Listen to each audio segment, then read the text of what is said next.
1월 5일 오늘 만나 성경 말씀은 민수기 3장 40절에서 41절 말씀입니다. 주님께서 모세에게 말씀하셨다. 이스라엘 자손 가운데서 태어난 지 한 달이 넘은 맏아들들은 모두 등록시키고 명단을 작성하여라.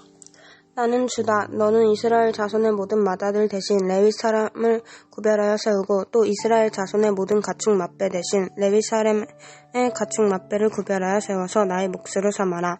아멘. 오늘 만나로 만나주시는 하나님을 기대합니다.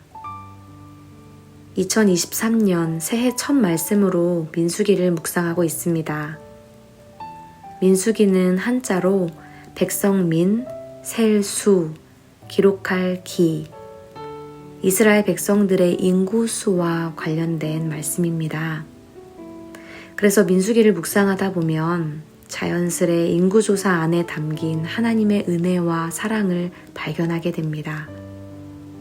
그렇다면 오늘 우리가 함께 읽은 민수기 3장의 인구조사에는 어떤 하나님의 마음이 담겨 있을까요? 학창시절 버스를 타고 소풍이나 현장학습을 떠난 적 있으시죠? 기억을 되살려보면 목적지에 도착하자마자 가장 먼저 했던 일은 바로 인원 체크였습니다. 출발했던 인원과 비교해보고 모두 도착했는지를 확인한 후에야 이후 일정이 순적하게 시작되곤 했습니다. 민수기 1장도 이런 하나님의 명령으로 시작되었습니다. 너희는 이스라엘 자손의 온 회중을 각 가문별, 가족별로 인구를 조사하여라. 기준 연령이 20세였던 이유는 그들을 모아 군대로 세우시기 위함이었습니다. 하나님께서는 이스라엘이 약속의 땅으로 향하는 여정을 관광이 아니라 군대 행군처럼 여기셨습니다. 광야에서 스스로를 지키고 전진해 나가기 위해서는 그에 마땅한 준비와 정비가 필요했기 때문이죠. 그런데 오늘 우리가 함께 읽은 민수기 3장에서는 또 다른 인구조사가 시작됩니다. 40절 말씀입니다. 주님께서 모세에게 말씀하셨다.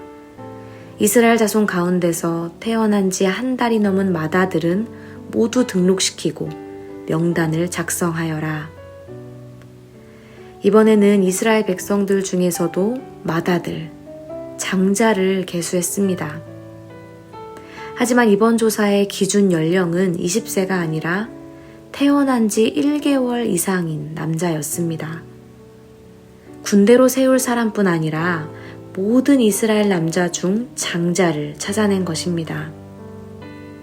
하나님께서는 이스라엘의 장자들을 대신할 사람이 바로 레위 지파라고 말씀하시며 가축까지도 그렇게 하도록 명령하셨습니다. 41절 말씀입니다. 나는 주다. 너는 이스라엘 자손의 모든 맏아들 대신 레위 사람을 구별하여 세우고 또 이스라엘 자손의 모든 가축 맏배 대신 레위 사람의 가축 맏배를 구별하여 세워서 나의 몫으로 삼아라. 하나님의 명령을 따라 그 수를 조사해 보니 이스라엘 백성 중 장자는 22,273명이었고 레위 지파는 22,000명이었습니다. 273명의 차이가 있었습니다. 하나님께서는 이 273명에 대해 각각 5세겔씩의 속전을 내게 하셨는데요.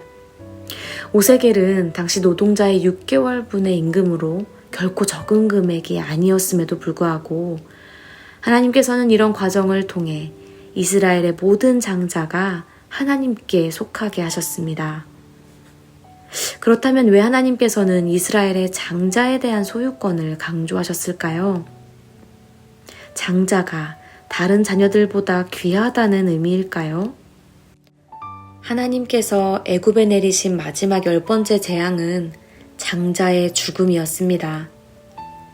그 밤 애굽의 장자들은 죽음을 피할 수 없었지만 이스라엘의 자손들은 어린 양의 피로 인해 장자의 생명을 지켜낼 수 있었습니다. 그렇게 이스라엘의 장자를 대신하여 레위 지파를 세우신 것은 레위지파의 헌신을 통해 이스라엘을 구원하신 하나님을 날마다 기억하고 찬양하게 하신 하나님의 뜻이었습니다.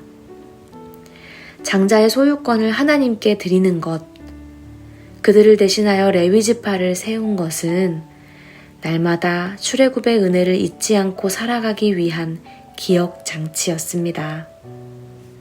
사랑하는 여러분, 여러분의 삶에도 날마다 하나님의 구속의 은혜와 사랑을 기억하게 하는 장치가 있으신가요? 하나님께서는 우리를 위해, 나를 위해 하나뿐인 외아들 예수 그리스도까지도 아끼지 않으셨습니다. 예수님께서는 6월절 어린 양처럼 우리의 생명을 대신하셨습니다. 우리에게 주어진 이 하루가 주님의 고귀한 희생을 대가로 얻은 선물임을 기억하며 감사함으로 살아가길 소망합니다. 기도하겠습니다. 하나님, 우리를 죄와 사망에서 건져주신 은혜에 감사드립니다. 세상은 효용성의 가치를 따지지만 주님의 은혜를 입은 우리는 서로를 향한 존재의 가치를 깨달아 살아가게 하옵소서. 예수님의 이름으로 기도하옵나이다. 아멘. 이 시간 2가지의 기도 제목으로 함께 기도하겠습니다. 첫째로 말씀을 기억하며 기도하기 원합니다. 매일의 일상 가운데 하나님의 은혜와 사랑을 기억하게 하옵소서. 둘째로 신년 사경회를 위해 기도하기 원합니다. 신년 사경회를 통해 부어주실 말씀의 은혜를 따라 각자를 부르신 자리에서 다른 사람을 살리고 세우는 한 해 되게 하옵소서. 이렇게 기도하신 후에 각자의 기도 제목으로 기도하겠습니다.